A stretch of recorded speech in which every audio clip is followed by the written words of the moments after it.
सांगलीतील विश्रामबाग परिसरातील एका कॅफेमध्ये अल्पवयीन मुलीवर बलात्कार झाल्याचा धक्कादायक प्रकार उघडकीस आल्यानंतर संताप व्यक्त होतोय. आरोपीला अटक करण्यात आली असून परिसरातील कॅफेची चौकशी करण्याची मागणी होतीये. सांगली शहरातील विश्रामबाग परिसरात एका अल्पवयीन मुलीवरील अत्याचाराचं प्रकरण समोर आल्यानंतर खळबळ उडाली आहे.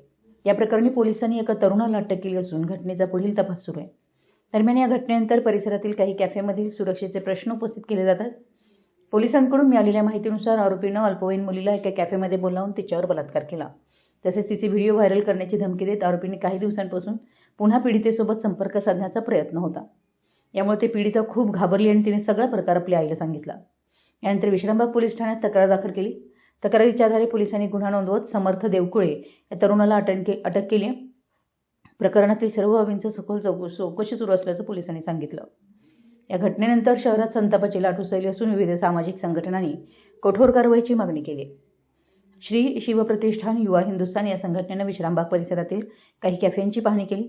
यावेळी काही ठिकाणांच्या कार्यपद्धतीबाबत आक्षेप नोंदवण्यात आले. यावेळी संघटनेचे संस्थापक नितीन चौगुले यांच्या नेतृत्वाखाली कार्यकर्त्यांनी परिसरातील अनेक कॅफेत पाहणी केली. या कारवाईची माहिती मिळाल्यानंतर पोलिसांनी ही घटनास्थळी धाव घेतली. काही कॅफे बंद आढळल्याचं तसेच काही चालकांनी दुकानं तात्पुरतं बंद केल्याचं यावेळी त्यांच्या लक्षात आलं.